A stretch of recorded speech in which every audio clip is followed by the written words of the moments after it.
Hello, good morning. എന്തുണ്ട് വിശേഷം? എല്ലാവർക്കും സുഖമല്ലേ?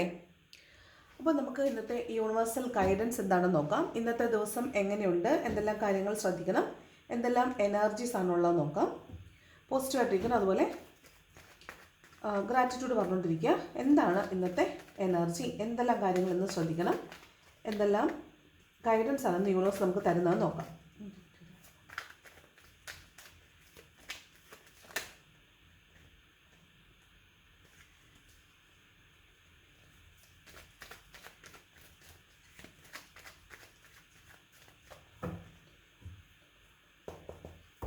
നോക്കാം ഇന്നത്തെ universal guidance. First card justice ആണ്. ജസ്റ്റിസ് അതൊരു ഫെയർ ജസ്റ്റിസ് സെർവ് ചെയ്യുന്നതാണ് കേട്ടോ. നിങ്ങൾക്ക് നീതി കിട്ടുന്നു എന്നാണ്, നിങ്ങൾക്ക് നീതി കിട്ടാൻ പോകുന്നു എന്നാണ് കാണുന്നത്. അതുപോലെ ജസ്റ്റിസിൻ്റെ കാർഡ് എന്ന് പറയുമ്പം കോടതി കേസ് അങ്ങനെ എന്തെങ്കിലും വിധി അതിന് വേണ്ടിയിട്ട് വെയിറ്റ് ചെയ്യുന്ന ആളുകളാണെങ്കിൽ നിങ്ങളെ സംബന്ധിച്ചത് നീതിയുക്തമായ ദിവസമാണ്, നിങ്ങൾക്കിന്ന് നീതി കിട്ടും എന്ന് പറയുന്നുണ്ട്. അതുപോലെ നിങ്ങളുടെ ഒരു കാർമികമായിട്ടുള്ളൊരു കാര്യം അതിൻ്റെ നീതി നടപ്പിലാവുന്നതാണ്. അപ്പോൾ ഒരു കാർമിക ഫേസ് നിങ്ങൾ കടന്നു പോകുന്നു എന്നുള്ളതാണ്. ശരിക്കും നിങ്ങൾക്ക് ഇപ്പം അനുഭവിച്ചുകൊണ്ടിരുന്ന ഒരു കാര്യം എൻ്റെ നിങ്ങൾക്ക് അവിടെ ഒരു നീതി ലഭിക്കുന്നു എന്നാണ് ജസ്റ്റിസിൻ്റെ കാർഡ് പറയുന്നത്. ചിലപ്പോൾ നിങ്ങൾ ചില സാഹചര്യങ്ങളിൽ കൂടെ കടന്നു പോകേണ്ടതുണ്ടായിരിക്കും. അതുകൊണ്ട് ചില ആളുകൾ നിങ്ങളുടെ ലൈഫിലേക്ക് വരിക, ചില ബാധ്യതകൾ നിങ്ങൾക്കുണ്ടാവുക, ചില നഷ്ടങ്ങൾ സംഭവിക്കുക, അതൊക്കെ ഇപ്പോൾ ഈ റീസെൻറ്റ് ഡേയ്സിലൊക്കെ നടന്നിട്ടുണ്ടാവും. ഇതിലൊക്കെ ഒരു നീതി ലഭിക്കുന്നു എന്നാണ് ജസ്റ്റിസ് കാർഡ് പറയുന്നത് കേട്ടോ. നീതി നടപ്പിലാവുന്നു എന്നാണ്. അപ്പോൾ കോടതി കേസൊക്കെ ഉള്ളവർ പ്രത്യേകം ശ്രദ്ധിക്കണം.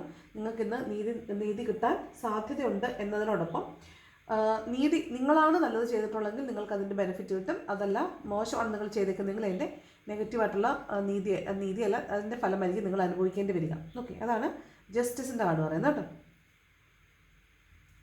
ദെൻ ടെമ്പറൻസ് മീൻസ് ഒരു കോംപ്രമൈസിലേക്ക് വരിക, ഒരു ഈക്വിലിബ്രിയം ഫോം ചെയ്യുക എന്നാണ്. അതായത് നിങ്ങൾ ഇപ്പോൾ വരവ് കുറവും ചിലവ് കൂടുതലുമാണെന്ന് വിചാരിക്കുക. അപ്പോൾ ചിലപ്പോൾ നിങ്ങൾക്ക് ഇപ്പോഴായിരിക്കും ഇത് തമ്മിലുള്ളൊരു അസന്തുലിതാവസ്ഥ മനസ്സിലാവുന്നത്. അപ്പം നിങ്ങൾ എന്ത് ചെയ്യും, ചില കാര്യങ്ങൾ നിങ്ങൾ ഇന്ന് ചെയ്യാൻ ഉദ്ദേശിക്കുന്ന ചില കാര്യങ്ങൾ ഇപ്പോൾ ഇത് ചെയ്തില്ലെങ്കിലും കുഴപ്പമില്ല എന്നുള്ളതിൻ്റെ പേരിൽ അത് കട്ട് ചെയ്യുന്നു. അതായത് ഒരു ഈക്വിലിബ്രിയം അല്ലെങ്കിൽ ഒരു ബാലൻസ് ഉണ്ടാക്കാൻ ശ്രമിക്കുന്ന കാർഡാണ് ടെമ്പറൻസ്. അതുപോലെ കോംപ്രമൈസ് ആവാതെ നിൽക്കുന്ന വഴക്കുകളൊക്കെ ഉണ്ടെങ്കിൽ ഇന്നേ ദിവസം അത് കോംപ്രമൈസ് ആവാൻ സാധ്യതയുണ്ട്. അതുപോലെ ബാലൻസ്, ഞാൻ ഓൾറെഡി പറഞ്ഞു, ബാലൻസ് അത് ഫിനാൻസിൻ്റെ കാര്യത്തിലായിരിക്കാം, വ്യക്തിബന്ധങ്ങളിലായിരിക്കാം, അതൊക്കെ ഒരു ബാലൻസിലേക്ക് വരുന്നതായിട്ട് കാണുന്നുണ്ട്. അതുപോലെ ആവശ്യമില്ലാത്ത ഇടങ്ങളിൽ സംസാരിക്കാൻ പോകാതിരിക്കുക. നമുക്ക് പ്രത്യേകിച്ച് പ്രയോജനമൊന്നും ഇല്ലെങ്കിൽ നിങ്ങൾ അവിടെ സംസാരിക്കാൻ പോകേണ്ട ആവശ്യം ഇല്ല. നമ്മുടെ ശരിക്കും പറഞ്ഞാൽ വാക്ക് പോലും എനർജിയാണ്. അപ്പോൾ നമ്മുടെ എനർജീനെ സേവ് ചെയ്യുക എന്നുള്ളതാണ്. നമ്മൾ ആവശ്യമില്ലാതെ മറ്റുള്ളവരോട് സംസാരിച്ച് വെറുതെ ശത്രുത ഉണ്ടാക്കാൻ പോവണ്ട. ഒരു ബാലൻസിലൊക്കെ നിൽക്കുക. എന്തെങ്കിലും ചോദിച്ചാൽ മറുപടി പറയുക, അല്ലാതെ അങ്ങോട്ട് കയറി എന്തെങ്കിലും സംസാരിക്കുക. ചിലരെ ഹെഡ് ചെയ്ത് സംസാരിക്കുക, ചിലരെ ഹെഡ് ചെയ്ത് ചാറ്റുകൾ സ്റ്റാർട്ട് ചെയ്യുക, അവിടെ റിലേഷൻഷിപ്പുകൾ ഉണ്ടാക്കുക, എന്നിട്ട് പതുക്കെ വിഡ്രോ ചെയ്യുക. അങ്ങനെയുള്ള കാർമികമായിട്ടുള്ള സിറ്റുവേഷൻസ് സ്റ്റാർട്ട് ചെയ്യാതിരിക്കുക. അപ്പോൾ അങ്ങനെയുള്ള എന്തെങ്കിലും നിങ്ങൾ ഓൾറെഡി ചെയ്ത് വെച്ചിട്ടുണ്ടെങ്കിൽ you have to stop it here. നിങ്ങളത് ഇന്നേ ദിവസം അത് അവസാനിപ്പിക്കുന്നതായിരിക്കും നല്ലത്. കാരണം ജസ്റ്റിസിൻ്റെ കാർഡും ടെമ്പറൻസിൻ്റെ കാർഡും രണ്ടും മേജർ അർക്കാന കാർഡ്സ് ആണ്. ഇത് കുറേ നാൾ അതിൻ്റെ ഫലം നിൽക്കുന്നതാണ്. മാത്രമല്ല നിങ്ങൾ എന്തെങ്കിലും ഒരു ഇൻജസ്റ്റിസ് ചെയ്തിട്ടുണ്ടെങ്കിൽ അതൊരു ബാലൻസിലേക്ക് കൊണ്ടുവന്ന് അത് എൻഡപ്പ് ആക്കുന്നതായിരിക്കും നല്ലത്. ഓക്കെ, നീതിയല്ല നിങ്ങൾ ചെയ്യുന്നതെന്ന് ബോധ്യമുള്ള കാര്യങ്ങളിൽ നിന്ന് പതുക്കെ പിന്മാറുന്നതായിരിക്കും നല്ലത്. അവിടെ ഒരു ബാലൻസിലേക്ക് വരുന്നതായിരിക്കും നിങ്ങൾക്ക് കാണുന്നത് കേട്ടോ. അപ്പോൾ ഒരു ബാലൻസിലേക്ക് വരാൻ നിങ്ങൾക്ക് പറ്റും എന്നാണ് ജസ്റ്റിസും അതുപോലെ ടെമ്പറൻസും പറയുന്നത്. അപ്പോൾ അതൊന്ന് ശ്രദ്ധിക്കണം. എവിടെയാണോ നിങ്ങൾ ബാലൻസ് ഇല്ലാതെ നിൽക്കുന്നത് അവിടെ ഒരു ബാലൻസ് കൊണ്ടുവരാൻ എന്ന് ശ്രമിക്കണം. ഇന്നത് ബാലൻസിലേക്ക് വരാൻ സാധ്യതയുണ്ട്. ടവറാണ് ഇത്. ഒരുപക്ഷെ നിങ്ങൾക്ക് പെട്ടെന്ന് അപ്രതീക്ഷിതമായിട്ട് ചില ഷോക്കിംഗ് ന്യൂസ് കേൾക്കാൻ സാധ്യതയുണ്ട്, അല്ലെങ്കിൽ അപ്രതീക്ഷിതമായിട്ടുള്ള തിരിച്ചടികൾ കിട്ടാൻ സാധ്യതയുണ്ട്. നമ്മൾ വിചാരിച്ച് വെച്ച കാര്യങ്ങളൊന്നും ശരിയല്ല, സത്യമല്ല എന്ന് തിരിച്ചറിയുന്നതായിരിക്കാം. നമ്മൾ ഒരാളെക്കുറിച്ചൊരു കാര്യം അറിഞ്ഞു, നമ്മൾ അവരോട് അത് ചോദിക്കുമ്പോൾ പെട്ടെന്ന് അവർ പ്രതികരിക്കുന്ന രീതി നമ്മൾ ഒരിക്കലും എക്സ്പെക്റ്റ് ചെയ്യുന്ന രീതിയിലായിരിക്കത്തില്ല. ഇത്രയും നാൾ നമ്മളോട് വളരെ സോഫ്റ്റായിട്ട് സംസാരിച്ചുകൊണ്ടിരുന്ന ഒരാൾ പെട്ടെന്ന് അവരുടെ തനി നിറം മനസ്സിലാക്കി നമ്മളവരോട് സംസാരിക്കുമ്പോൾ അവർ കാണിക്കുന്നൊരു മുഖമുണ്ട്. അതായത് അവരുടെ പൊയ്മുഖം വീണ് കഴിയുമ്പോൾ അവർ കാണിക്കുന്നൊരു റിയൽ മുഖമുണ്ട്. അത് നമ്മളെ ഭയങ്കരമായിട്ട് പേടിപ്പിക്കും. അപ്പോൾ അതാണ് ഈ ടവർ കാർഡ് എന്ന് പറയുന്നത്. അതായത് അപ്രതീക്ഷിതമായി തിരിച്ചു കേൾക്കുക, പെട്ടെന്ന് നമ്മൾ ആക്രമിക്കപ്പെടുക, പെട്ടെന്ന് സഡനായിട്ട് നമ്മൾ സത്യം മനസ്സിലാക്കുക. നമ്മൾ വലിയ ഗോപുരങ്ങളുടെ മുകളിൽ നിന്ന് തലയും കുത്തി താഴെ വീഴുന്ന ഒരു എനർജിയാണ്. അതായത് നമ്മൾ ചിന്തിച്ച് വെച്ചിരുന്നത്, ധരിച്ചു വെച്ചിരുന്നത്, മനസ്സിലാക്കി വെച്ചിരുന്നത് എല്ലാം കള്ളമായിരുന്നു ഇതിന് മറ്റൊരു മുഖം ഉണ്ടെന്ന് നമ്മൾ മനസ്സിലാക്കും. പെട്ടെന്നായിരിക്കും അത് മനസ്സിലാവുന്നത്. ഒരു വാക്കിൽ നിന്നൊക്കെ ആയിരിക്കും പെട്ടെന്ന് ഒരു വഴക്കുണ്ടാവുകയും നിങ്ങൾ സത്യങ്ങൾ മനസ്സിലാക്കുകയും ചെയ്യുന്നത്. അതാണ് ഈ ടവർ കാർഡ് പറയുന്നത് കേട്ടോ. അപ്പോൾ ടവർ എന്ന് പറഞ്ഞാൽ ഒരു അട്ടിമറിയാണ്. നിൽക്കുന്ന സാഹചര്യം എന്താണോ അതിന് നേരെ വിപരീതമായ കാര്യങ്ങൾ സംഭവിക്കുന്ന കാര്യമാണ് ടവർ എന്ന് പറയുന്നത്. ഇതിൻ്റെ കൂടെ വീഴാതെ സൂക്ഷിക്കുക. അതായത് വീഴ്ച, ഫോള് എന്ന് പറയുന്നൊരു കാര്യമുണ്ടല്ലോ, വീഴുക. അങ്ങനെ വീഴാതെ സൂക്ഷിക്കാൻ ഇന്നത്തെ ദിവസം പ്രത്യേകിച്ചും വീഴ്ചകൾ ഉണ്ടാവാൻ സാധ്യതയുണ്ട്. അതുപോലെ അപകടം, അതായത് നമ്മുടെ അശ്രദ്ധ കൊണ്ടായിരിക്കാം, ഫ്രാക്ഷൻ ഓഫ് എ സെക്കൻഡിലൊക്കെയാണ് ചിലപ്പോൾ നമുക്ക് സ്കിഡായി പോകുന്നതൊക്കെ. അപ്പോൾ അത്തരത്തിൽ വണ്ടികളൊക്കെ ഓടിക്കുന്ന ആളുകൾ വളരെയധികം സൂക്ഷിക്കേണ്ട ഒരു ദിവസമാണ്. അതാണ് ടവർ പറയുന്നത് കേട്ടോ. 7 ഓഫ് പെൻറ്റക്കിൾസ് ആണ്. ഇത് പണത്തിന് വേണ്ടിയിട്ട് വെയിറ്റ് ചെയ്യേണ്ടി വരും എന്നൊരു എനർജിയാണ്. അപ്പോൾ നിങ്ങൾ പണം ആവശ്യമുണ്ട്, പക്ഷെ നിങ്ങൾക്ക് ആവശ്യമുണ്ട് പണം, പക്ഷേ അതിനുള്ള പണം നിങ്ങളുടെ കയ്യിൽ ഇല്ല എങ്കിൽ നമ്മൾ എന്ത് ചെയ്യും? പണം എവിടെ നിന്നെങ്കിലും കിട്ടുമെന്ന് നമ്മൾ അന്വേഷിക്കും. അത് കിട്ടാനുള്ള മാർഗ്ഗങ്ങൾ അന്വേഷിക്കും. എന്നിട്ട് പണം കിട്ടും എന്ന് വിചാരിച്ച് നമ്മൾ കാത്തിരിക്കും. അപ്പോൾ അത്തരത്തിൽ പണത്തിന് വേണ്ടിയിട്ട് വെയിറ്റ് ചെയ്യുന്ന ഒരു എനർജിയാണ് ഈ 7 ഓഫ് പെൻറ്റക്കിൾസ്. ഇതെന്താണെന്ന് വെച്ചാൽ നമ്മൾ ലോങ് ടേമിലേക്ക് ഒരു ജോലി ചെയ്തിട്ട് നമ്മൾ പണമൊക്കെ ഇൻവെസ്റ്റ് ചെയ്ത് വെച്ച് കുറേ കാലം കഴിഞ്ഞെടുക്കാമെന്ന് വിചാരിച്ച് നമ്മൾ ലോങ് ടേമിലേക്ക് ഒരു ഇൻവെസ്റ്റ്മെൻറ്റ് നടത്തിയിട്ട് അതിൻ്റെ മച്യൂരിറ്റി ആകാൻ വേണ്ടിയിട്ട് വെയിറ്റ് ചെയ്യുന്ന എനർജിയാണ് ഈ 7 ഓഫ് പെൻറ്റക്കിൾസ്. മേ ബി നിങ്ങളൊരു വസ്തു വാങ്ങിക്കാൻ പോകുന്നതായിരിക്കാം. വസ്തു മേടിക്കാൻ പോയിട്ട് അത് നിങ്ങൾ ലോങ് ടേമിലേക്കാണ് നോക്കുന്നതെങ്കിൽ അപ്പോൾ എങ്ങനെ നമുക്കത് അടയ്ക്കാൻ പറ്റും എന്നൊക്കെയുള്ള പ്ലാനുകൾ ഉണ്ടാക്കുന്നതാണ്. അല്ലെങ്കിൽ നിങ്ങൾ നേരത്തെ നിങ്ങൾ ഫിക്സ് ചെയ്ത് വെച്ചിട്ടുള്ള അല്ലെങ്കിൽ നിങ്ങൾ സേവ് ചെയ്ത് വെച്ചേക്കുന്ന പണം അതിന് ചിലപ്പോൾ ഇപ്പം നിങ്ങൾക്ക് ആവശ്യം വരുമ്പോൾ നമ്മളത് എടുക്കാൻ പറ്റുമോ ഇല്ലയോ എന്ന് നോക്കത്തില്ലേ? ആ ഒരു എനർജിയാണ് 7 ഓഫ് പെൻറ്റക്കിൾസ്. എന്തായാലും നിങ്ങൾ തന്നെ ചെയ്തൊരു പ്രവൃത്തിയുടെ ഫലം നിങ്ങൾ തന്നെ എവിടെയോ ഡെപ്പോസിറ്റ് ചെയ്തിട്ടുണ്ട്. അത് മച്യൂർ ആകാൻ വേണ്ടിയിട്ട് അതിന് വേണ്ടിയിട്ട് വെയിറ്റ് ചെയ്യുന്ന എനർജിയാണ് 7 ഓഫ് പെൻറ്റക്കിൾസ് എന്ന് പറയുന്നത് കേട്ടോ. പേഷ്യൻസിൻ്റെ കാർഡാണ് 7 ഓഫ് പെൻറ്റക്കിൾസ്. പണത്തിന് വേണ്ടിയിട്ട് കാത്തിരിക്കുക, വെയിറ്റ് ചെയ്യുക. അങ്ങനെയുള്ളവർക്ക് ഇന്ന് പണം കിട്ടാൻ സാധ്യത ഉണ്ടെന്നാണ് കേട്ടോ. കിങ് ഓഫ് പെൻറ്റക്കിൾസ് പറയുന്നത് നിങ്ങൾക്ക് ഇന്ന് ധാരാളം പണം വന്നു ചേരാൻ സാധ്യത ഉണ്ടെന്നാണ്. അപ്പം ഇന്ന് പണത്തിൻ്റെ രാജാവാണ്. അപ്പം എപ്പോഴും കൂടുതൽ പണം വരുമ്പോൾ അല്ലെങ്കിൽ കൂടുതൽ നമ്മളിൽ അനുഗ്രഹം എന്ന് പറയുമ്പോൾ നമ്മൾ എന്ത് ചെയ്യണം?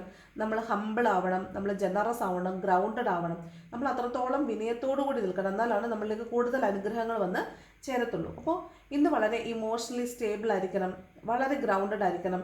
നമ്മളോട് ആർക്കും നമുക്ക് ഭയങ്കര ജാടയാണെന്നുള്ള തോന്നലുണ്ടാവരുത്. നമ്മൾ മറ്റുള്ളവരോട് സംസാരിക്കുമ്പോൾ വളരെ വിനയത്തോടു കൂടി സംസാരിക്കുക. മറ്റുള്ളവർക്ക് നമ്മൾ ഈസിലി അപ്രോച്ചബിൾ ആണെന്നൊരു ധാരണ വരിക. അതുപോലെ മറ്റുള്ളവരെ ഹെൽപ്പ് ചെയ്യാൻ പറ്റുമെങ്കിൽ ഹെൽപ്പ് ചെയ്യുക. ഫിനാൻഷ്യലി ആണെങ്കിൽ അങ്ങനെ, അതല്ല നമുക്ക് ഫിസിക്കലായിട്ട് ഹെൽപ്പ് ചെയ്യാൻ പറ്റുമെങ്കിൽ അങ്ങനെ നമ്മൾ ഹെൽപ്പ് ചെയ്യണം എന്നൊക്കെയാണ് പറയുന്നത്. അതുപോലെ ഇമോഷണലി സ്റ്റേബിൾ ആയിരിക്കണം എന്നും പറയുന്നുണ്ട് കേട്ടോ. അതാണ് കിങ് ഓഫ് പെൻറ്റക്കിൾസ്. എന്തായാലും ധാരാളമായി പണം വരുമെന്നാണ് കിങ് ഓഫ് പെൻറ്റക്കിൾസ്. പണത്തിന് അധിപനാണെന്നാണ് കേട്ടോ. ദെൻ ഡെവിൾ കാർഡ് ഉണ്ട്. അതായത് നിങ്ങളിലേക്ക് ഒരു നെഗറ്റീവായിട്ടുള്ളൊരു എനർജി ഇപ്പം ഒരുപക്ഷെ നിങ്ങളുടെ കൂടെ ഉണ്ടാവും. നിങ്ങൾക്ക് മനസ്സിലാവുന്നില്ലത് നിങ്ങൾക്ക് നെഗറ്റീവ് ആണെന്നുള്ളത്. അപ്പം നിങ്ങൾ എല്ലാ രഹസ്യങ്ങളും ഒന്നും മറ്റുള്ളവരോട് തുറന്ന് പറയാതിരിക്കുക. നിങ്ങളുടെ സീക്രറ്റ്സൊക്കെ നിങ്ങൾ തന്നെ സൂക്ഷിക്കുക. അതുപോലെ നിങ്ങൾക്ക് എന്തിനോടെങ്കിലും വല്ലാത്ത അഭിനിവേശം, ഒബ്സഷനൊക്കെ തോന്നുന്നുണ്ട്. ചില കാര്യങ്ങളിൽ നിന്ന് നിങ്ങൾക്ക് വിട്ടു പോകണമെന്ന് ആഗ്രഹമുണ്ട്, പക്ഷെ നിങ്ങൾക്ക് പറ്റത്തില്ല. നിങ്ങൾ അതിലേക്ക് വലിച്ചടിപ്പിക്കുന്നു എന്ന് തോന്നുവാണെങ്കിൽ നിങ്ങൾ മനസ്സിലാക്കേണ്ടത് നമ്മുടെ സ്വത്വത്തിന് അല്ലെങ്കിൽ നമ്മുടെ സെൽഫ്ഹുഡിന് പ്രശ്നം ഉണ്ടാക്കുന്ന കാര്യങ്ങൾ വീണ്ടും വീണ്ടും പിടിച്ചു തന്നാൽ ഇന്നുണ്ടാക്കുന്നതിനേക്കാൾ വലിയ വേദനയായിരിക്കും നാളെ ഉണ്ടാക്കുന്നത്. അപ്പോൾ നമ്മൾ എന്ത് ചെയ്യണം? ഇന്ന് തന്നെ അതിൽ നിന്ന് ഒഴിവായി പോകാനാണ് ശ്രമിക്കേണ്ടത്. അതാണ് ഈ ഡബിൾ കാർഡ് പറയുന്നത്. എന്തിനോടും ഒരു അഡിക്ഷൻ, ഒബ്സഷനൊക്കെ ഉണ്ടെങ്കിൽ തീർച്ചയായിട്ടും അഡിക്ഷൻ, ഒബ്സഷൻ ഒരിക്കലും നല്ലതല്ല. അത് എവിടെ വെച്ച് കട്ട് ചെയ്യാൻ പറ്റുന്നോ അവിടെ വെച്ച് കട്ട് ചെയ്യുക എന്നുള്ളതാണ്. അപ്പോൾ അത്തരത്തിലുള്ള ഒരു അഡിക്ഷൻ തോന്നാൻ സാധ്യതയുണ്ട്. അത് അവിടെ വെച്ച് തന്നെ കട്ട് ചെയ്യണം എന്നാണ് ഡബിൾ കാർഡ് പറയുന്നത്. അതുപോലെ തന്നെ നിങ്ങളുടെ ബന്ധങ്ങളെ കൺട്രോൾ ചെയ്യുന്ന മൂന്നാമതൊരാൾ, അതായത് നിങ്ങളുടെ ബന്ധങ്ങൾ നിങ്ങളെപ്പോഴും സുരക്ഷിതമാക്കി വെക്കുക, സീക്രട്ടായിട്ട് വെക്കുക, മറ്റുള്ളവരിലേക്ക് അതിനെക്കുറിച്ച് പറയാതിരിക്കുക. അതുപോലെ നിങ്ങളുടെ ബന്ധങ്ങൾ മറ്റുള്ളവരാൽ നിയന്ത്രിക്കപ്പെടുന്നുണ്ടോ എന്ന് നോക്കുക. ഇതൊരു ടോക്സിക് റിലേഷൻഷിപ്പിലൊക്കെ പെട്ടിരിക്കുന്ന ആളുകളുടെ എനർജിയാണ്. ആ ടോക്സിസിറ്റിയുടെ തീവ്രത ചിലപ്പോൾ നിങ്ങൾക്കൊന്ന് അനുഭവിക്കേണ്ടി വരും. അതായത് നിങ്ങൾ അതിൽ നിന്ന് വിഡ്രോ ചെയ്യുക, നിങ്ങളത് വേണ്ടാന്ന് വെക്കുകയൊക്കെ ചെയ്യുന്ന സമയത്ത് നിങ്ങളെ വീണ്ടും വലിച്ചെടുപ്പിക്കുന്ന ഒരു വല്ലാത്തൊരു പോസിറ്റീവായിട്ടല്ല കേട്ടോ, നെഗറ്റീവായിട്ട് നിങ്ങളെ അതിൽ തന്നെ പിടിച്ചു നിർത്താനുള്ള ഓപ്പോസിറ്റ് നിൽക്കുന്ന ആളുടെ തീവ്ര ശ്രമങ്ങളൊക്കെ നിങ്ങളിന്ന് അനുഭവിക്കേണ്ടി വരാൻ സാധ്യതയുണ്ട്. അപ്പോൾ നിങ്ങൾ മനസ്സിലാക്കേണ്ട ഒരു കാര്യം, ടോക്സിക് ആയിട്ടുള്ള റിലേഷൻഷിപ്പുകളിൽ നമ്മൾ നിൽക്കാൻ പാടില്ല. Once we experience that the person is a toxic one, we are not suppose to be there. നമ്മൾ ഒരിക്കലും പിന്നെ അവിടെ നിൽക്കാൻ പാടില്ല. We have to move on, because നമുക്ക് ഒറ്റ ജീവിതമുള്ളൂ. നമുക്ക് ടോക്സിക് റിലേഷൻഷിപ്പിൽ പോയിട്ട് തുലയ്ക്കാൻ വേണ്ടിയിട്ട് വേറെ ജീവിതമില്ല. അതുകൊണ്ട് ഇങ്ങനെയുള്ള ടോക്സിസിറ്റീസ് മാക്സിമം നമ്മൾ മാറി നിൽക്കുക എന്നുള്ളതാണ്. അപ്പം ഇവിടെ കുറേ കോഷ്യൻസ് അല്ലെ കുറേ പ്രിക്കോഷൻസ് എടുക്കാനുള്ള കാര്യങ്ങൾ വരുന്നുണ്ട്. ജസ്റ്റിസ്, നിങ്ങൾക്കിന്ന് നീതി കിട്ടും. കോംപ്രമൈസ്, നിങ്ങൾക്കിന്ന് ബാലൻസിലേക്ക് വരാൻ പറ്റും. ടവർ, നിങ്ങൾക്കിന്ന് ഒരു അപകടകരമായ സാഹചര്യം കടന്നു പോകേണ്ടി വരാൻ സാധ്യതയുണ്ട്. ഡെവിള്, വീണ്ടും നിങ്ങൾ ഒബ്സസ്ഡ് ആവാൻ സാധ്യതയുണ്ട്. അപ്പോൾ ഇതെല്ലാം പറയുന്നത് നിങ്ങൾ എവിടെ നിന്നോ നിങ്ങളുടെ ഒരു കാർമിക് സിറ്റുവേഷൻ ഉണ്ടാക്കി പുറത്ത് കടക്കണം എന്നാണ് പറയുന്നത്. ജസ്റ്റിസ് പറയുന്നത് അതാണ്. അപ്പോൾ നിങ്ങൾ എന്ത് ചെയ്യണം? പറിച്ചുകൊണ്ട് പോകാൻ പറ്റാത്ത വിധം നിങ്ങൾ ആണ്ടുപോയിട്ടുണ്ട് എന്ന് നിങ്ങൾക്ക് തോന്നുവാണെങ്കിൽ അങ്ങനെ ഒന്നുമില്ല. എല്ലാം നമ്മൾ വിചാരിച്ചാൽ ഇല്ലാതാക്കാൻ പറ്റുന്നതേ ഉള്ളൂ എന്ന് മനസ്സിലാക്കാം. കുറച്ച് പെയിൻ അനുഭവിക്കേണ്ടി വരുമായിരിക്കെങ്കിലും നമ്മളെ സെൽഫ് സപ്പോർട്ടേജ് ചെയ്യുന്നതിനേക്കാൾ, നമ്മൾ സ്വയം നാശം ഉണ്ടാക്കുന്നതിനേക്കാൾ നല്ലത് പതുക്കെ നമ്മളായിട്ട് തന്നെ അതിൽ നിന്ന് ഊരി പോകുന്നതാണ് നല്ലത്. അപ്പോൾ ഇത്തരത്തിലുള്ള ഡെവിൾ എനർജീസിൽ പെട്ടുപോയിട്ടുള്ള ആളുകളാണെങ്കിൽ, ടോക്സിക് റിലേഷൻഷിപ്പോ ഒബ്സഷനോ അഡിക്ഷനോ അങ്ങനെയൊക്കെ പെട്ടുപോയിട്ടുള്ള ആളുകളാണെങ്കിൽ എത്രയും പെട്ടെന്ന് നിങ്ങൾ അതിൽ നിന്ന് രക്ഷപ്പെടാൻ ശ്രമിക്കണം. ഇതുപോലെ നിങ്ങളുടെ റിലേഷൻഷിപ്പിൽ തേർഡ് പാർട്ടി സിറ്റുവേഷൻ ഉണ്ടെന്ന് നിങ്ങൾക്ക് വിസിബിൾ ആണ്. നിങ്ങൾ ആ സത്യം ചിലപ്പോൾ ഇന്ന് നേരിട്ട് മനസ്സിലാക്കുന്നുണ്ടാവും. ഇവിടെ ടവറും ഉണ്ട്, ഡെവിളും ഉണ്ട്. ഇത് രണ്ടും മേജർ ആർക്കാന കാർഡ്സ് ഉണ്ട്. അപ്പോൾ ചിലപ്പോൾ നിങ്ങൾ ഇന്നേ ദിവസം നിങ്ങൾ ഒരാളെ സ്നേഹിക്കുന്നുണ്ടെങ്കിൽ ആ വ്യക്തിയോട് നിങ്ങൾ സംസാരിക്കുകയാണെങ്കിൽ, ഓപ്പണായിട്ട് സംസാരിക്കുകയാണെങ്കിൽ അയാൾ തന്നെ നിങ്ങളോട് പറയും അയാൾക്ക് വേറെ ബന്ധങ്ങളുണ്ട് എന്നുള്ളത്. അപ്പോൾ അങ്ങനെ കേൾക്കാൻ ഇഷ്ടമുണ്ട്, അല്ലെങ്കിൽ അങ്ങനെ ഉണ്ടെങ്കിൽ, അങ്ങനെ അയാൾക്ക് മറ്റ് ബന്ധങ്ങളുണ്ടെങ്കിൽ ഞാൻ ഇനി നിൽക്കില്ല എന്ന് ഉറപ്പുള്ള മനുഷ്യർ ഓപ്പണായിട്ട് തന്നെ ചോദിക്കുക. വഴക്കുണ്ടാകാൻ സാധ്യതയുണ്ട്, ടവറുണ്ട്, വഴക്കുണ്ടാകും ഉറപ്പായിട്ടും. എങ്കിലും അത് നിങ്ങൾക്ക് നല്ലതിനല്ലെങ്കിൽ അത് അവിടെ എൻഡായി പോകട്ടെ. അത് ആ കാർമിക് സിറ്റുവേഷൻ അവിടെ എൻഡായി പോകട്ടെ എന്നാണ് പറയാനുള്ളത്. ഇതെല്ലാം കാർമിക്കിൻ്റെ കാർഡ്സാണ്. ജസ്റ്റിസ് ആണെങ്കിലും ടവർ ആണെങ്കിലും ഡെവിളും ഒക്കെ കാർമിക് സിറ്റുവേഷൻസ് എൻഡ് ആവുന്നതിൻ്റെ കാർഡാണ് കേട്ടോ. അപ്പോൾ നിങ്ങൾ ഇന്ന് ചില കാര്യങ്ങൾ വേണ്ടെന്ന് വെച്ച് നിങ്ങൾ പുറത്ത് കടക്കേണ്ട ഒരു ദിവസമാണ്. നിങ്ങൾ പുറത്ത് കടക്കും എന്നുള്ളൊരു കാർഡാണ് വന്നുകൊണ്ടിരിക്കുന്നത്. 2 ഓഫ് പെൻറ്റക്കിൾസ് എന്ന് പറയുന്നത് പ്രയോറിറ്റീസ് വ്യത്യാസമാണ്, അതുപോലെ ഓപ്പർച്യൂണിറ്റീസ് വ്യത്യാസമാണ്. ഇന്ന് നിങ്ങൾ 2 ഓപ്പർച്യൂണിറ്റി ഉണ്ട്, അല്ലെങ്കിൽ 2 കാര്യങ്ങൾക്കിടയിൽ പെട്ട് നിൽക്കുമെന്നാണ് കാണുന്നത്. അത് ചിലപ്പോൾ നിങ്ങൾക്ക് ഒരു തീരുമാനം എടുക്കാൻ പറ്റാത്ത സാഹചര്യം ആയിരിക്കാം. 2 സാഹചര്യങ്ങൾ വരുമ്പോൾ ഇതിലേത് തിരഞ്ഞെടുക്കണമെന്നുള്ളതായിരിക്കാം. അതോ ഇനി അത് തിരഞ്ഞെടുക്കണോ വേണ്ടയോ എന്നുള്ള സാഹചര്യം ആയിരിക്കാം. അപ്പോൾ ഒരു ഇൻഡിസിഷൻ ആയിട്ടുള്ളൊരു അവസ്ഥയിൽ വന്ന് നിൽക്കാൻ സാധ്യതയുണ്ട്. അവിടെ ഒരു ജഗ്ലിംഗ് സ്റ്റേജാണ്. ജഗ്ലിംഗ് എന്ന് പറയുമ്പോഴത്തേക്ക് നമുക്ക് ചില സമയത്ത് തോന്നും ഇതാണ് നല്ലത്, ചില സമയത്ത് തോന്നും ഇതാണ് നല്ലത്. അപ്പോൾ നമ്മളിങ്ങനെ അമ്മാനാട് എന്ന് പറയത്തില്ലേ, ആ ഒരു കാര്യമാണ് ഈ 2 ഓഫ് പെൻറ്റക്കിൾസ്. അപ്പോൾ ആ ജഗ്ലിംഗ് സിറ്റുവേഷനിൽ എത്രയും പെട്ടെന്ന് പുറത്ത് കടക്കുക. ഒറ്റ തീരുമാനം മതി, ഒറ്റ വഴി മതി, ഒറ്റ തീരുമാനം മതി. അത് നമ്മൾക്കാണ് പ്രയോറിറ്റി. നമ്മുടെ സെൽഫും നമ്മുടെ സോളുമാണ് ഇമ്പോർട്ടൻറ്റ്. അതിന് ഡാമേജ് ഉണ്ടാക്കുന്ന ഒന്നിലേക്ക് നമ്മളിന്ന് പോകാൻ പാടില്ല കേട്ടോ. ഇന്ന് ഫുള്ളൊരു കാർമികമായിട്ടുള്ള കാര്യങ്ങൾ എൻ്റെ പോകുന്ന ദിവസമായിട്ടാണ് കാണുന്നത് കേട്ടോ. നിങ്ങൾ തീരുമാനം എടുക്കണം എന്നാണ് പറയുന്നത്. നിങ്ങളുടെ ജഗ്ലിംഗ് നിർത്ത്, നിങ്ങളെ സംരക്ഷിക്കൂ, നിങ്ങൾ മുന്നോട്ട് പോകുന്നതാണ് ഈ പറയുന്നത് കേട്ടോ മനുഷ്യരെ. 8 ഓഫ് പെൻറ്റക്കിൾസ്. ഇത് ഹാർഡ് വർക്ക് ചെയ്യേണ്ടി വരും, ഓവർ വർക്ക് ചെയ്യേണ്ടി വരും, എക്സ്ട്രാ എഫേർട്ട് ഇടേണ്ടി വരും. കുഴപ്പമില്ല, പ്രയോജനമുള്ള കാര്യമാണ്. അതായത് ഒരു വർക്ക് ചെയ്യുന്നു, വീണ്ടും അതേ വർക്ക് ചെയ്യുന്നു, വീണ്ടും അതേ വർക്ക് ചെയ്യുന്നു. അപ്പോൾ നമ്മൾ എന്ത് ചെയ്യും? ഒരേ കാര്യം ആവർത്തിച്ച് ചെയ്യുമ്പോൾ നമ്മളതിൽ വെറ്ററാൻസ് ആവും, നമ്മൾ അതിനകത്ത് ഭയങ്കര വെൽ വേഴ്സ്ഡ് ആവും, നമ്മളതിൽ ഭയങ്കര അധികായന്മാരാകും. അപ്പോൾ അതിൽ പിന്നെ നമ്മളാണ് ഗുരു. അപ്പോൾ നമ്മൾ അവിടുത്തെ ഗുരുവാകുന്നു. നമുക്കതിൽ നിന്ന് സ്കില്ല് ഡെവലപ്പ് ചെയ്യാൻ പറ്റുന്നു. ആ സ്കില്ലിൽ നിന്ന് നമുക്ക് പണം ഉണ്ടാക്കാൻ പറ്റുന്നു. അപ്പോൾ ഇവിടെ എന്തോ ഒരു കാര്യം പഠിക്കുന്നുണ്ടാവും. നിങ്ങൾ പഠിക്കുന്ന കാര്യത്തിൽ നിന്ന് നിങ്ങൾ മാക്സിമം ബെനിഫിറ്റ് ഉണ്ടാക്കാൻ ശ്രമിക്കുന്നതാണ് ഈ 8 ഓഫ് പെൻറ്റക്കിൾസ്. അതായത് ഇന്ന് ഓവർ വർക്ക് ചെയ്യേണ്ടി വരും. അതിൽ നിന്ന് ഓവറായിട്ട് നിങ്ങൾ പണം സമ്പാദിക്കാനും സാധ്യതയുണ്ട്. ഒരു സ്കില്ല് ഡെവലപ്പ് ചെയ്യാൻ സാധ്യതയുണ്ട്. ആ സ്കില്ല് ഉപയോഗിച്ച് പണം ഉണ്ടാക്കാൻ സാധ്യതയുണ്ട്. ഇന്ന് അത്തരത്തിലുള്ള പണം നിങ്ങളിലേക്ക് വന്നു ചേരുന്നുണ്ടായിരിക്കും. നിങ്ങളായിട്ട് ഒരു സ്കില്ലിലൂടെ നേടിയെടുത്ത പണം നിങ്ങളിലേക്ക് ഇന്ന് വന്നു ചേരാൻ സാധ്യതയുണ്ടെന്നാണ് ഈ 8 ഓഫ് പെൻറ്റക്കിൾസ് പറയുന്നത്. ഓക്കെ, ദെൻ ഇത് ട്രസ്റ്റ് ഇഷ്യൂസ് വരുന്നതിനെക്കുറിച്ചും കൂടി ഉണ്ട് കേട്ടോ. നിങ്ങൾക്ക് നിങ്ങളുടെ പാർട്ട്ണർ, അത് ഹസ്ബൻഡ് ആൻഡ് വൈഫ് ആകാം, നിങ്ങളുടെ ലിവിങ് ടുഗദർ ഉള്ളവരായിരിക്കാം, അതല്ല നിങ്ങൾ ലവേഴ്സ് ആണെങ്കിൽ അതും ആകാം. നിങ്ങൾക്കിടയിൽ ചിലപ്പോൾ ഒരു ട്രസ്റ്റ് ഇഷ്യൂ ഒക്കെ ഉണ്ടാവാൻ സാധ്യത ഉള്ളതുപോലെ കാണുന്നുണ്ട്. അപ്പോൾ നിങ്ങൾക്ക് അങ്ങനെ ഓൾറെഡി ഉണ്ട് എങ്കിൽ ഓപ്പൺ കോൺവെർസേഷൻസ് വേണം. ഓപ്പൺ കോൺവെർസേഷൻസ് വന്ന് അതിൽ ക്ലാരിറ്റി ഉണ്ടാക്കിയിട്ട് മാത്രം മുന്നോട്ട് പോകുന്നതായിരിക്കും നല്ലത്. അതാണ് വീണ്ടും ഈ 2 ഓഫ് പെൻറ്റക്കിൾസുമായിട്ട് കൂട്ടി വായിക്കേണ്ടത്. കാരണം നമുക്ക് വേണോ വേണ്ടെന്നൊരു സംശയത്തിൽ അല്ലെങ്കിൽ ഒരു കൺഫ്യൂഷനിൽ നമ്മൾ നിന്ന് കഴിഞ്ഞാൽ പിന്നെ നമ്മൾ എടുക്കുന്ന ഒരു തീരുമാനവും നമുക്ക് കറക്റ്റായിട്ട് എടുക്കാൻ പറ്റത്തില്ല. ശരിയാകുമോ എന്നൊരു തോന്നൽ നമ്മളെപ്പോഴും ഉണ്ടായിക്കൊണ്ടിരിക്കും. അപ്പോൾ കൃത്യമായിട്ട് കമ്മ്യൂണിക്കേഷൻ നടത്തുക. നിങ്ങൾക്ക് എന്തെങ്കിലും സംശയം ഉണ്ടെങ്കിൽ അതിന് സംശയ നിവാരണം നടത്തിയതിന് ശേഷം മാത്രം മുന്നോട്ട് പോവുക കേട്ടോ. 8 ഓഫ് പെൻറ്റക്കിൾസ് ധാരാളമായി പണം വരും എന്ന് പറയുന്നുണ്ട്. ഇന്ന് എക്സ്ട്രാ വർക്ക് ചെയ്യേണ്ടി വരും എന്ന് പറയുന്നുണ്ട്. ഒത്തിരി എഫേർട്ട് ഇട്ടിട്ട് ഒത്തിരി ഏൺ ചെയ്യുന്നു എന്ന് പറയുന്നുണ്ട്. പണം സേവ് ചെയ്യും എന്ന് പറയുന്നുണ്ട്. അതുപോലെ ട്രസ്റ്റ് ഇഷ്യൂസ് ഉണ്ടാകാനും സാധ്യതയുണ്ട്.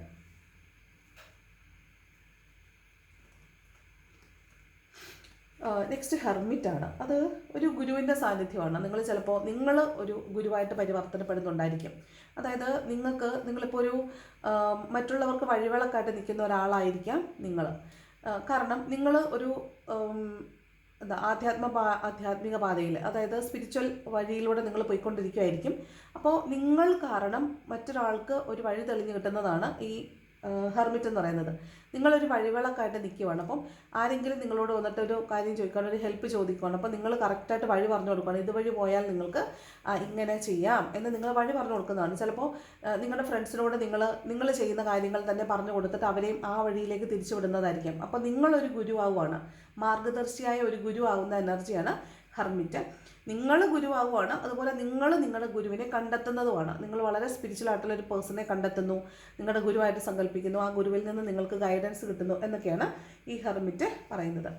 ഇത് മറ്റൊരു കാര്യം സെൽഫ് ഇൻട്രോസ്പെക്ഷനാണ്. അതായത് ഞാൻ ചെയ്യുന്നത് എന്താണ്, ഞാൻ ചെയ്യുന്നത് ശരിയാണോ, ഞാൻ എന്നെ തന്നെ നിരീക്ഷിക്കുക, ഞാൻ എന്നെ തന്നെ ഒരു ആത്മപരിശോധന നടത്തുക, ഞാൻ ചെയ്യുന്നത് എന്താണ്, ഞാൻ എങ്ങോട്ടാണ് പോയിക്കൊണ്ടിരിക്കുന്നത് എന്നതിനെക്കുറിച്ചൊക്കെ ഒരു അനാലിസിസ് നടക്കുന്നതായിട്ടാണ് കാണുന്നത്. അതാണ് ഹെർമിറ്റ് എനർജി. ഓക്കെ, അപ്പോൾ ഇവിടെ ഒരു ആത്മപരിശോധന നടത്തുമ്പോൾ ചിലപ്പോൾ നമുക്ക് മനസ്സിലാവും ഞാൻ ശരിയായ വഴിയിലല്ല പോകുന്നത്, അല്ലെങ്കിൽ ഞാൻ പോകുന്നത് ഒരു വഴിവിളക്കായിട്ട് ഞാൻ നിൽക്കുന്നുണ്ടെങ്കിലും ഞാൻ നിൽക്കുന്നിടം എനിക്ക് സേഫ് അല്ല, അതുകൊണ്ട് ഞാൻ മാറിപ്പോണം എന്നൊക്കെ നമുക്കൊരു ആത്മബോധം വരുന്ന ഒരു ദിവസമാണ്. ഇപ്പോൾ നമുക്ക് ആ ഒരു സ്റ്റക്നെസ് ഉണ്ടാവാൻ സാധ്യതയുണ്ട്. ഒറ്റപ്പെട്ടു എന്ന് തോന്നുക, ഒരു സ്റ്റക്നെസ് ഫീൽ ചെയ്യുക, ഞാൻ ചെയ്യുന്നത് ശരിയാണോ എന്ന് ആത്മസംശയം തോന്നുക, അങ്ങനെയുള്ളൊരു കാർഡ് കാണുന്നുണ്ട്. അപ്പോൾ നിങ്ങൾക്ക് വ്യക്തമായിട്ട് മനസ്സിലാവണം ഞാൻ ഇന്ന് എന്താണ് ചെയ്യുന്നത്, ഞാൻ ഇങ്ങനെ ചെയ്താൽ ശരിയാകുമോ എന്നുള്ളൊരു വ്യക്തമായ ബോധം ഉണ്ടാക്കിയതിന് ശേഷം മാത്രം മുന്നോട്ട് പോവുക. അപ്പോൾ ഇന്നേ ദിവസം നിങ്ങളൊരു ഗുരുവിനെ കണ്ടെത്താൻ സാധ്യതയുണ്ട്,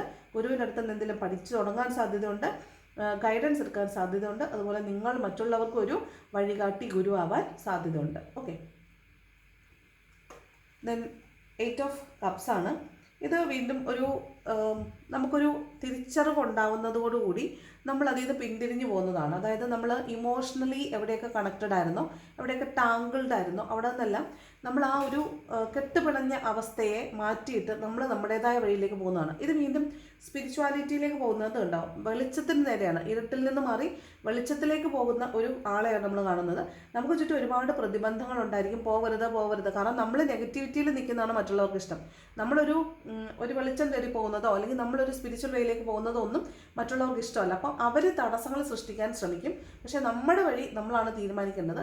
നമ്മൾ ചിലയിടങ്ങളിൽ കെട്ടിയിടപ്പെട്ടിരിക്കുകയാണ്. അപ്പോൾ അവിടെ നിന്ന് ഇമോഷണലി ഡിസ്കണക്റ്റഡ് ആയാൽ മാത്രമാണ് നമുക്ക് നമ്മുടെ ശരിയായ വഴിയിലേക്ക് പോകാൻ പറ്റുള്ളൂ. അപ്പോൾ ഇന്നത്തെ ദിവസം നിങ്ങളുടെ ഭാഗത്ത് നിന്ന് അത്തരത്തിലുള്ള ശരിക്കും ക്രമമായ, അതായത് ഗ്രാജുവൽ ആയിട്ടുള്ള, വളരെ എവിഡൻ്റ് ആയിട്ടുള്ള, വളരെ സീരിയസ് ആയിട്ടുള്ള എഫേർട്ട് നിങ്ങളുടെ ഭാഗത്തു നിന്ന് എടുത്താൽ നിങ്ങൾക്ക് ശരിയായ വഴിയിലേക്ക് പോകാൻ പറ്റും. നിങ്ങൾക്ക് പോകേണ്ടത് ശരിക്കും പ്രകാശത്തിന് നേരെയാണ്. പക്ഷെ നിങ്ങൾ ഈ പറഞ്ഞ കപ്പുകളിൽ ഇമോഷൻസിൽ നിങ്ങൾ കെട്ടിയിട്ടേക്കാണ് നിങ്ങളെ.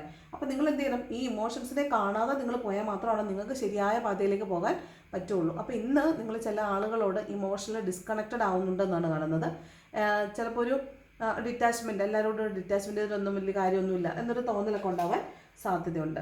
ഓട്ടം വന്നിരിക്കുന്നത് നൈറ്റ് ഓഫ് വാൺസ് ആണ്. വളരെ പാഷനേറ്റ് ആയിട്ട് ജോലി, നിങ്ങളുടെ കരിയറിൽ ഫോക്കസ് ചെയ്യും. നിങ്ങൾക്ക് കൂടുതലായിട്ട് വളരെ പാഷനേറ്റ് ആയിട്ട് നിങ്ങളുടെ ജോലിയെ സമീപിക്കാൻ പറ്റും. നിങ്ങളിന്ന് കൂടുതലായിട്ട് അതിൽ കോൺസെൻട്രേറ്റ് ചെയ്യുന്നുണ്ടാവാം. ജോലിയുമായി ബന്ധപ്പെട്ട് കൂടുതൽ കാര്യങ്ങൾ നിങ്ങളിന്ന് ചെയ്യുന്നുണ്ടാവാം. ഇത് കൂടുതലും നിങ്ങളൊരു പുതിയ കാര്യം പഠിക്കുന്നതിനെക്കുറിച്ചും അതിലൊരു സ്കില്ല് ആർജിക്കുന്നതിനെക്കുറിച്ചും അത് മറ്റുള്ളവർക്കും വഴികാട്ടിയാവുന്നതിനെക്കുറിച്ചും ഒക്കെയാണ് പറയുന്നത്. അപ്പോൾ ശ്രദ്ധിക്കേണ്ട ഒരു കാര്യം, ഇവിടെ കാർമികമായിട്ടുള്ള കുറച്ച് കാര്യങ്ങൾ എൻഡ് ആവുന്നതായിട്ട് കാണുന്നുണ്ട്. അതുകൊണ്ട് ചിലപ്പോൾ കുറച്ച് പെയിൻഫുൾ ആവാൻ സാധ്യതയുണ്ട്. ഇത് ഗൈഡൻസ് ആയിട്ട് മാത്രം എടുത്താൽ മതി, എല്ലാവർക്കും റെസണേറ്റ് ആവത്തുമില്ല. എന്നാലും കുറച്ചൊക്കെ നിങ്ങൾ പോകേണ്ട വഴി ആധ്യാത്മികത ആയതുകൊണ്ടും സ്പിരിച്വാലിറ്റി ആയതുകൊണ്ടും നിങ്ങളെ അതിലേക്ക് തിരിച്ചുവിടാൻ വേണ്ടി എന്തെങ്കിലും ഒരു കാര്യം വേണമല്ലോ. അപ്പോൾ അത്തരത്തിലുള്ള കാര്യങ്ങളിലൂടെ നിങ്ങൾ കടന്നു പോകുന്ന ആൾക്കാരായതുകൊണ്ടും ചിലപ്പോൾ കുറച്ച് പെയിൻഫുൾ ആയിട്ടുള്ള കാര്യങ്ങളൊക്കെ ഉണ്ടാവാൻ സാധ്യതയുണ്ട്. നമ്മളതിനെ എനിക്കിപ്പോൾ പെയിൻ വരും എന്ന് പ്രതീക്ഷിച്ചിരിക്കേണ്ട. എന്ത് വന്നാലും എനിക്ക് നല്ലതിനാണ്, എന്നെ നല്ല വഴിയിലേക്ക് തിരിച്ചുവിടാൻ വേണ്ടിയാണ് എന്നൊരു ബോധ്യത്തിലിരിക്കുന്നതാണ് നല്ലത്. ഓക്കെ, ഇതാണ് ഇന്നൊരു ജനറൽ റീഡിംഗ് ആയിട്ട് കിട്ടിയിട്ടുള്ളത്. അപ്പോൾ റീഡിംഗ് ഇഷ്ടപ്പെട്ടാൽ ലൈക്ക് ചെയ്യുക, സബ്സ്ക്രൈബ് ചെയ്താൽ സബ്സ്ക്രൈബ് ചെയ്യണം, ലൈക്ക് ചെയ്യാൻ മറക്കരുത്. ലൈക്ക് ഇഷ്ടപ്പെട്ടാൽ ചെയ്യുക, ഇഷ്ടപ്പെട്ടില്ലെങ്കിൽ ഡിസ്ലൈക്ക് ചെയ്യാം. ദെൻ ഹൈപ്പ് ചെയ്യാൻ മറക്കരുത്. സബ്സ്ക്രൈബ് ചെയ്താൽ കാണുന്നവർ സബ്സ്ക്രൈബ് ചെയ്യുക. അപ്പോൾ thank you so much for watching my video. നല്ലൊരു ദിവസം ആശംസിക്കുന്നു. Thank you.